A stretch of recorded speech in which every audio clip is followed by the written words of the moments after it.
welcome to Olive Boat. My name is Lakshmi and I am here, to actually tell you कि बहुत सारे लोग होते हैं जो पूछते हैं कि मैम मैं यूपीएससी का ये वाला अटेम्प्ट देने वाला हूँ, that is in June.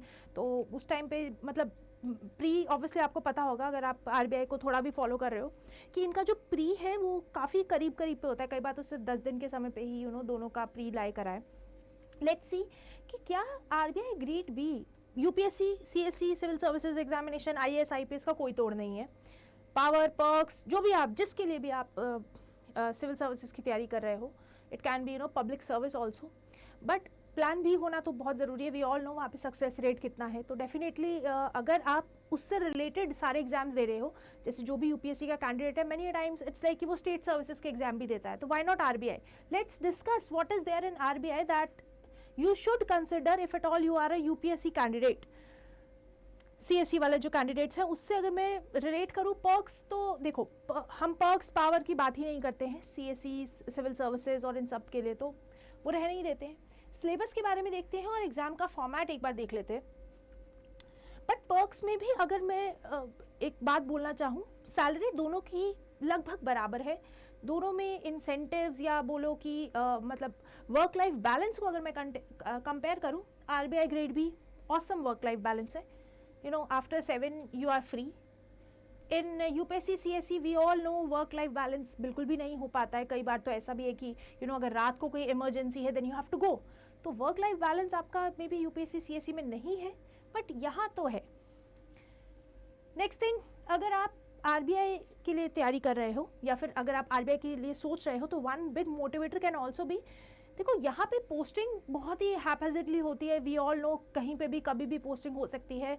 In fact कोई क्राइटेरिया भी नहीं है, बट यहाँ एटलीस्ट ये है कि एक बार पोस्टिंग होगी तो अगले 5 साल तक यू आर सिक्योर. ज़बरदस्ती पोस्टिंग नहीं होगी इधर उधर, या फिर 5 साल के अलावा भी अगर एट सम गुड ग्राउंड्स अगर जेन्युइन का रीजंस है तो 2 साल तक की एक्सटेंशन भी मिल जाती है. तो that is also one of the plus points over here.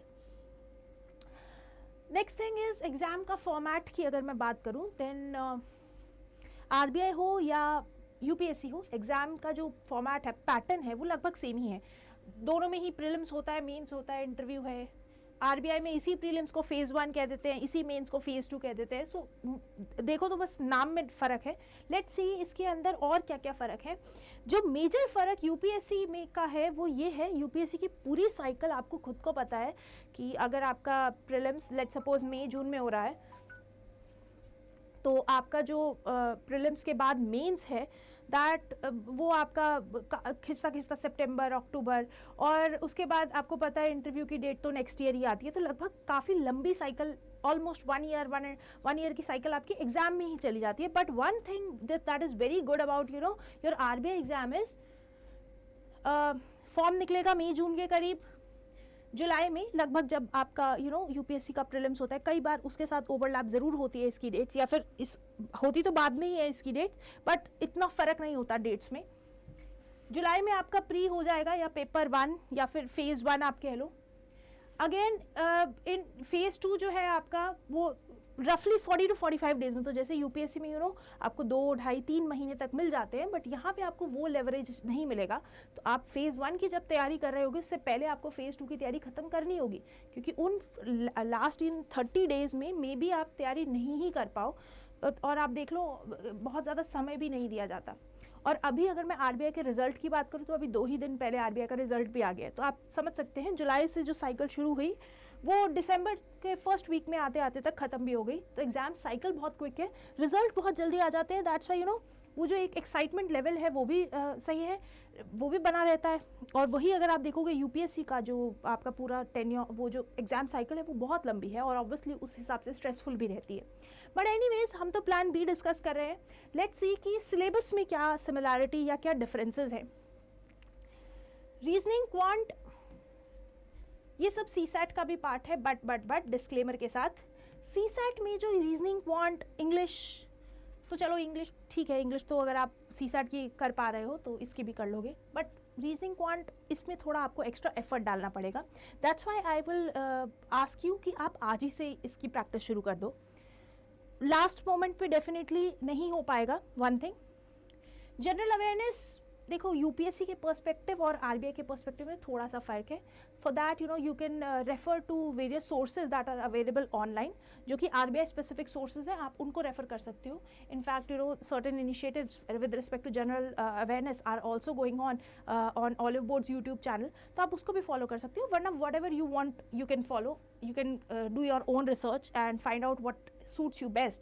But reasoning, English, quant, आपको लग रहा होगा कि सिलेबस सेम है, सिलेबस का नाम सेम है, बट क्वेश्चन का पैटर्न कंप्लीटली डिफरेंट है. सम पीपल से कैट के लेवल के क्वेश्चन है. नहीं, कैट का लेवल अलग है, कैट अलग एग्जाम है, वहाँ पे अलग रिक्वायरमेंट है, उस हिसाब से क्वेश्चन पेपर सेट होता है. यहाँ पे अलग रिक्वायरमेंट है, so the question paper is set for that thing only. तो सीसैट से कंपेयर मत करना, बट डेफिनेटली टॉपिक सेम है तो बेसिक सेम रहेगा, बट डेफिनेटली प्रैक्टिस इसके लिए आपको अलग से करनी पड़ेगी. बट वन गुड थिंग, जैसे सीसैट के पेपर में गुड थिंग क्या है, क्वालिफाइंग है, ये भी क्वालिफाइंग है. क्वालिफाइंग के मार्क्स कितने हैं? Out of 30 marks you have to just score 4.5 marks. Out of 60 marks in reasoning 9 marks.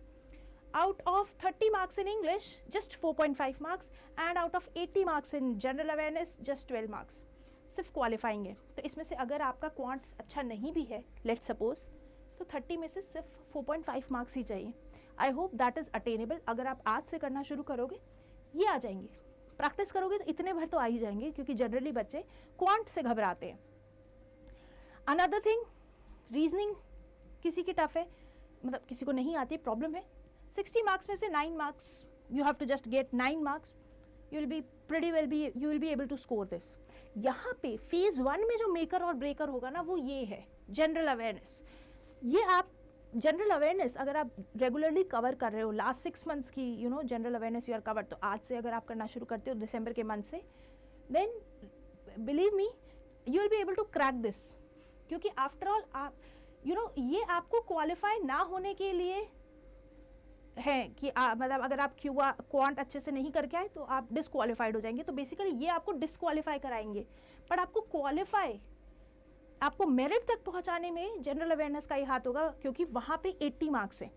तो ये जो है ना, आप कितना भी अच्छा परफॉर्म करके आ जाओ, क्वांट में एक लेवल से ऊपर नहीं जा पाओगे, रीजनिंग में एक लेवल से ऊपर नहीं जा पाओगे, बिकॉज पेपर इज सेट इन सच अ वे कि अगर 4 रीजनिंग के 4 पैराग्राफ बेस्ड क्वेश्चन है, तो उसमें से 1 या 2 ही क्वेश्चन ऐसे होंगे जो एकदम से you will be able to solve. Otherwise they are more or less on the tougher side only. Next thing, अगर मैं जनरल अवेयरनेस की बात करूँ, in which 80 marks is there, from that 80 marks, that is where you have to pull up your socks. तो जैसे आशीष sir सुबह class लेते हैं, उसके बाद पीआईबी की क्लास होती है, फाइनेंस की क्लासेस होती है, करंट अफेयर्स की, उसको टैप रखो, बिकॉज दोनों का पर्सपेक्टिव करंट अफेयर्स पढ़ने का that is different. Okay, nevertheless अब फेज़ 2, या फिर अगर मैं यूपीएससी की बात करूँ तो मेंस, इसकी बात कर लेते हैं. फेज़ 2 में आरबीआई में 3 पोर्शंस है.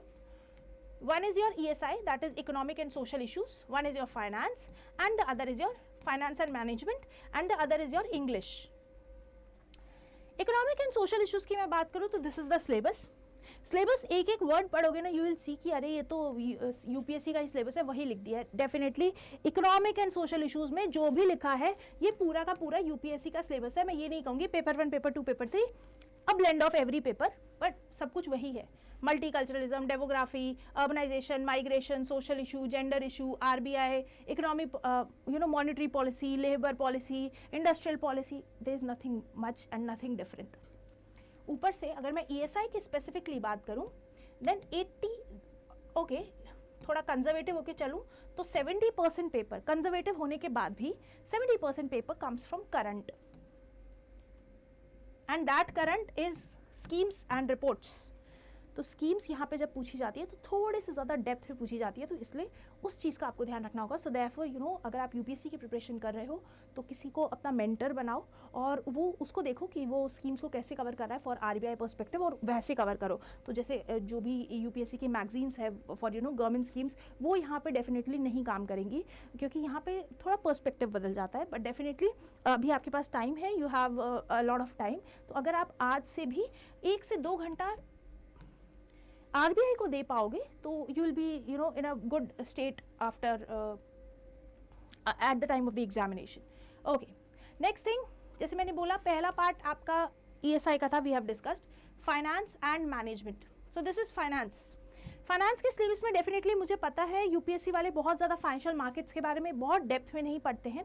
यहाँ पे भी डेप्थ में नहीं पढ़ना है, सिलेबस पे लिखा हुआ है general finance. They just want कि आपको एटलीस्ट जनरल प्रिंसिपल पता हो, फाइनेंशियल इंक्लूजन क्या होता है, फाइनेंशियल मार्केट्स क्या होती है, सेकेंडरी मार्केट, डेरिवेटिव मार्केट, बस उतना पता, उतना काफ़ी है. येस, यहाँ पे अकाउंट्स का एक स्पेसिफिक सेगमेंट है, बट ये अकाउंट्स का सेगमेंट भी अगर obviously you can invest in some good, अगर आप कोई अच्छा मटेरियल ले सकते हो then it will be very good. हद से हद 10 दिन की बात है, only 10 days you will be through. Accounts भी कोई बहुत बड़ा नहीं है, जनरल फाइनेंस लिखा है और सिलेबस भी उसी हिसाब से सेट है. नेवरदलेस ये आपका मैनेजमेंट का सिलेबस है. सिलेबस बहुत बड़ा है, दिखने में लग रहा होगा बहुत बड़ा है. इसको डिकोड करते हैं. Ethics at work place and corporate governance. एक बात बताओ, एथिक्स तो यूपीएससी के भी सिलेबस में है ना, एथिक्स का तो फुल फ्लेजेड 250 मार्क्स का पेपर ही आ जाता है. बट डेफिनेटली मैं यहाँ पे एक चीज़ बोलूँगी, यहाँ पे एथिक्स का जो देखने का तरीका है या फिर आंसर राइटिंग का पर्सपेक्टिव होगा वो यूपीएससी जैसा नहीं होगा. मोर और लेस यहाँ पे आपको इंडस्ट्री बेस्ड एग्जाम्पल ज़्यादा कोट करने होंगे इफ़ एट ऑल आप एथिक्स का आंसर क्वेश्चन अटेम्प्ट कर रहे हो. But very simple, this management का सिलेबस जैसा लिखा है उसी पे से क्वेश्चन पूछ देता है. सीधा पूछता है कम्युनिकेशन पे 15 मार्क का question, what is communication, disadvantages, challenges, इस तरह से. व्हाट इज मोटिवेशन नज थ्योरी, व्हाट इज मोटिवेशन, सीधा क्वेश्चन पूछता है. बहुत ज़्यादा घुमाता भी नहीं है. ऑब्जेक्टिव में डेफिनेटली कुछ ना कुछ इधर उधर करता है, but if I talk about other things, very very simple question से टास्क. तो ये जो पूरा सिलेबस है, अगर कोई ढंग से बैठे आप टाइम डिवोट करें, मेयरली इट्स 15 days प्रिपरेशन. अगर कोई दिन में 2-3 घंटे भी देगा और एक अच्छा सोर्स अगर आप कैप्चर कर पाओ, बिकॉज ऑब्वियसली अगर आप यूपीएससी की प्रिपरेशन कर रहे हो तो smart study is what you need. Book उठा के, मैनेजमेंट की बुक उठा के उस लेवल पे आप नहीं पढ़ पाओगे.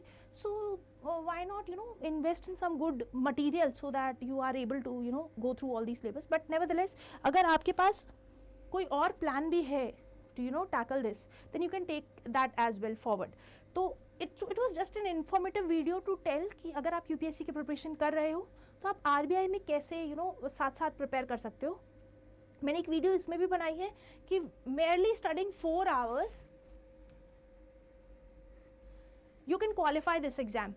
तो अगर आप यूपीएससी की प्रिपरेशन कर रहे हो तो आपको इन 4 hours देने की भी ज़रूरत नहीं है. अगर क्वांट और रीजनिंग थोड़ा वीक है तो वहाँ थोड़ा सा एक्स्ट्रा एफर्ट डाल के, और बाकी आप अगर करंट अफेयर्स को रेगुलरली 2-2 घंटे दे दो, that will be suffice for you all. क्योंकि यूपीएससी जब इंसान पढ़ता है तो उसको बहुत सारी चीज़ें पहले से पता होती है. उतना एफर्ट नहीं डालना जितना एक स्टार्टर जो आरबीआई की प्रिपरेशन करना शुरू करता है उसे डालना होता है. तो you definitely have a edge above them. So that's all from my side. I hope I was able to clear your doubts. अगर इसी तरह के कोई और doubts भी हो then you can pin down your comment. We'll be very happy to help you out. Thank you and have a nice day.